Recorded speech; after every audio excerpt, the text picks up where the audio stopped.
waxaa farxad weyn noo ah aniga oo safiirkii Soomaaliyeed ee Kenya iyo bulshada Soomaaliyeed ee Kenya ku dhaqanba in uu maanta noo yimid siyaaro rasmi ah inuu Prime Ministerkii noo yimid Xasan Cali Khayre ummadan Soomaalida ee dhulkan ku nool aad bay farxad ugu tahay inay la kulmaan Prime Ministerkooda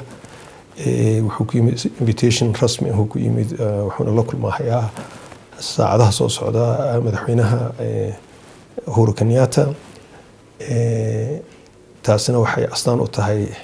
xiriirka weyn ee sii xoogeysanaya maalinta ka dambaysa ee u dhaxeeya dawladda Soomaaliya iyo Kenya. Kenya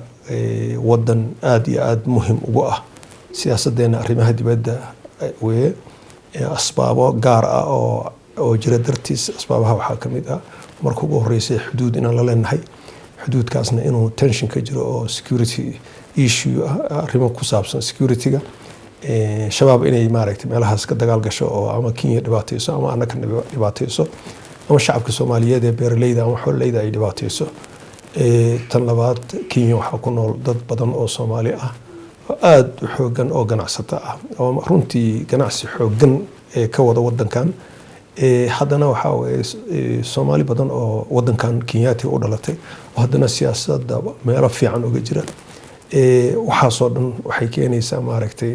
xiriirkeenu inuu noqdo xiriir gaar ah oo muhiim ah oo xoogan inuu noqdo annakana waxaa weeye inaan sii xoojino weeye maantana tilaabay u tahay xiriirkaas in la sii xoojiyo siyaaradan uu ku yimid Prime Ministerka Khayre waxaan marka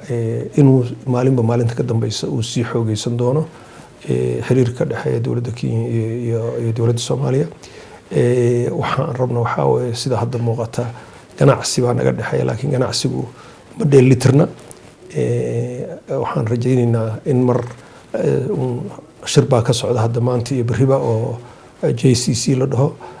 shirkaasi marka waxaan rajaynaynaa in lagu soo qaadi doono qodobo badan amniga iyo lagu soo qaadi doono dhaqaalaha iyo maaragtay ganacsiga lagu soo qaadi doono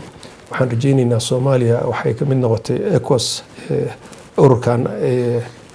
ay ka mid noqotay in faa'iidooyinkooda in ay caanamaasho faa'iidooyinkooda waxaa ka mid ah inay wadamada ku jiro dhan ay Soomaaliya waxay rabto geyn karto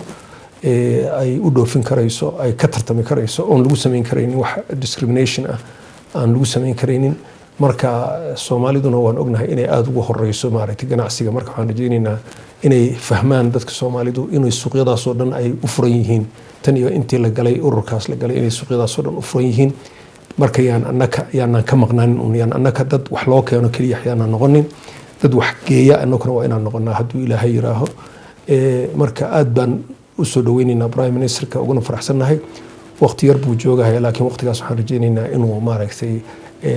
dadka noqobka bulshada Soomaaliyeed ee halkan ku nool